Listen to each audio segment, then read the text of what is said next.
नमस्कार दोस्तों, Bihar board 11th admission सत्र 2025 से 27 के लिए तीसरा मेरिट लिस्ट जारी कर दिया है, यानी कि थर्ड मेरिट लिस्ट आ गया है। अब काफ़ी विद्यार्थी का कमेंट है कि मेरा तीसरा मेरिट लिस्ट में नाम नहीं आया तो क्या करें, और काफ़ी विद्यार्थी का कमेंट है कि मुझे मनपसंद स्कूल नहीं मिला तो क्या करें। अब ध्यान से आपको समझना है उन विद्यार्थियों को जिनका तीसरा मेरिट लिस्ट में भी नाम नहीं आया और तीसरा मेरिट लिस्ट में भी उनको मनपसंद स्कूल नहीं मिला, तो ध्यान से आपको समझना है आपको क्या करना है। यहाँ देखिए साफ साफ लिखा हुआ है बिहार बोर्ड ऑफिशियल अपडेट में, ध्यान से इस अपडेट को समझना है।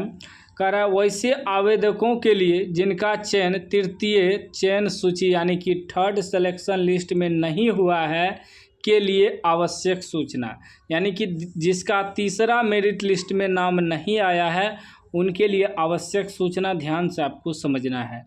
और जिसको मनपसंद स्कूल चाहिए उसको आगे बताऊंगा क्या करना है आपको। पहला स्टेप क्या कर रहा है कि तृतीय चयन सूची यानी कि थर्ड सिलेक्शन लिस्ट में कुछ विद्यार्थियों का चयन नहीं हो सका है क्योंकि उनके द्वारा नामांकन के लिए शिक्षण संस्थानों का जो विकल्प भरा गया था उनमें से उनके अंक प्रतिशत के आधार पर उनके द्वारा दिए गए विकल्प यानी कि चॉइस में संभव नहीं हुआ है। कहने का मतलब है आप जो स्कूल को उसमें सेलेक्ट किए थे उस स्कूल में आपके अंक जो है मतलब आपका नंबर जितना आया था वो परसेंट के हिसाब से उस स्कूल में आपको नहीं लिया गया, तो इसीलिए आपका चयन नहीं हुआ। आगे देखिए क्या कर रहा है। इस संबंध में विस्तृत जानकारी हेतु विद्यार्थियों द्वारा OFSS वेबसाइट पर उपलब्ध सभी संस्थानों के सभी संकायों का तृतीय सूची cut off third list cut off देखा जा सकता है, यानी कि कट ऑफ कितना है किस स्कूल में उसको आप देख सकते हैं OFSS वेबसाइट पर जाकर कर, जिससे यह स्पष्ट होगा कि जिन जिन संस्थानों संकायों का विकल्प उनके द्वारा भरा गया था उन सभी संस्थाओं संकायों का कट ऑफ अंक संबंधित विद्यार्थी के अंक से ज़्यादा है। यानी कि जो कट ऑफ आप मान लीजिए कि 10 गो स्कूल या 20 गो स्कूल को चुने सेलेक्ट किए और संकाय को भी सेलेक्ट किए साइंस आर्ट्स कॉमर्स। अब जिस स्कूल को आप सेलेक्ट किए उस स्कूल के कट ऑफ के अनुसार आपका नंबर कम है तो कैसे आपका सेलेक्ट होगा, यही चीज़ बता रहा है, ठीक ना। ध्यान से आपको समझना है यदि आपका भी तीसरा मेरिट लिस्ट में नाम नहीं आया है तो। दूसरा पॉइंट है अतः ऐसे विद्यार्थी तृतीय चयन सूची के आधार पर नामांकन की प्रक्रिया पूर्ण होने का इंतजार करें, यानी कि आपका नाम नहीं आया तो जब तक थर्ड मेरिट लिस्ट वाला का एडमिशन नहीं हो जाता है तो आपको इंतज़ार करना है। तृतीय चयन सूची के आधार पर नामांकन प्रक्रिया पूर्ण होने के पश्चात स्पोर्ट नामांकन स्पोर्ट एडमिशन के लिए समिति द्वारा अवसर प्रदान किया जाएगा। समिति द्वारा स्पोर्ट एडमिशन के संबंध में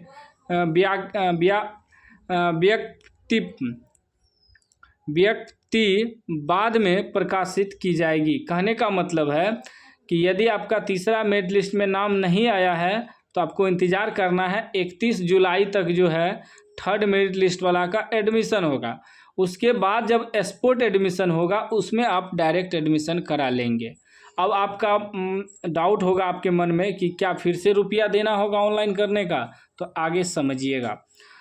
कह रहा है कि नामांकन करने के लिए आवेदन करते समय विद्यार्थियों से कुल 350 रुपये आवेदन शुल्क लिया गया था, जिसमें 150 रुपये प्रति आवेदन शुल्क एवं 200 रुपये संस्थान शुल्क था। अतः सभी संस्थानों को सूचित किया जाता है कि प्रथम द्वितीय या तृतीय सूची के नामांकन के बाद कुल जितने विद्यार्थियों का नामांकन उनके संस्थानों में होगा उन सभी विद्यार्थियों की कुल संख्या के अनुसार 200 रुपये प्रति नामांकित विद्यार्थियों की दर से कुल राशि समिति उन संस्थानों को भेज देगी। अतः कोई भी शिक्षण संस्थान किसी विद्यार्थी से जिन्होंने ऑनलाइन भुगतान कर दिया है से आवेदन शुल्क एप्लीकेशन फ़ी नहीं लेंगे, ठीक ना। सिर्फ नामांकन शुल्क एडमिशन फ़ी एवं नियम अनुसार अन्य शुल्क अदर एप्लीकेबल फ़ी की ही लेंगे। उसके बाद देखिए क्या कर रहा है। उसके बाद देखिए जो स्पोर्ट नामांकन कराएंगे, ठीक ना, ध्यान से समझिएगा, जो स्पोर्ट नामांकन कराएंगे जिसका किसी भी मेरिट लिस्ट में नाम नहीं आया उससे फिर से पैसा नहीं लिया जाएगा, ठीक ना, फिर से आपसे रुपया नहीं लिया जाएगा। उसके बाद जो विद्यार्थी मान लीजिए एडमिशन ही नहीं कराया है, स्पोर्ट एडमिशन कराना चाहता है, उनके लिए रुपया लगेगा। या आप चाहते हैं कि हमें विषय बदलना है, मनपसंद स्कूल लेना है, तो तीसरा मेरिट लिस्ट में आपका नाम आया है, आपको यदि मनपसंद स्कूल में एडमिशन लेना है तो आप अपना स्टूडेंट लॉगिन करके जाइएगा।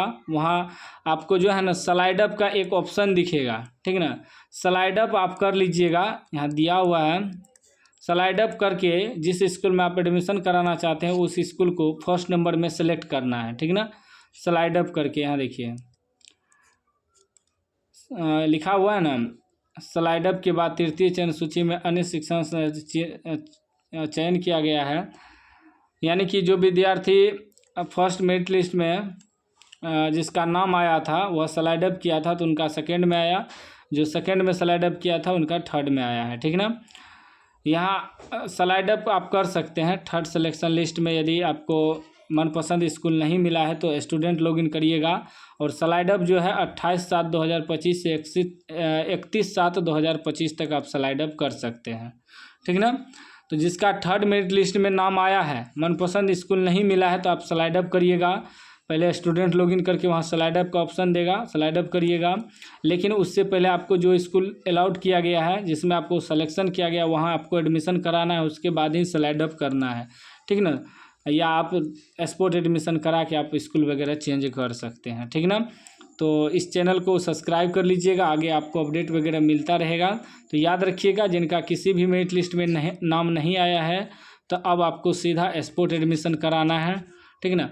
स्पोर्ट एडमिशन आप डायरेक्ट एडमिशन कराइएगा। आप लोग स्पोर्ट एडमिशन में क्या होता है, डायरेक्ट एडमिशन मतलब ऑनलाइन करने के बाद प्रिंट आउट निकाल कर जिस स्कूल में सीट खाली होगा, जो संकाय में आप एडमिशन लेना चाहते हैं, वहाँ जाके आपको नामांकन करा लेना है डायरेक्ट।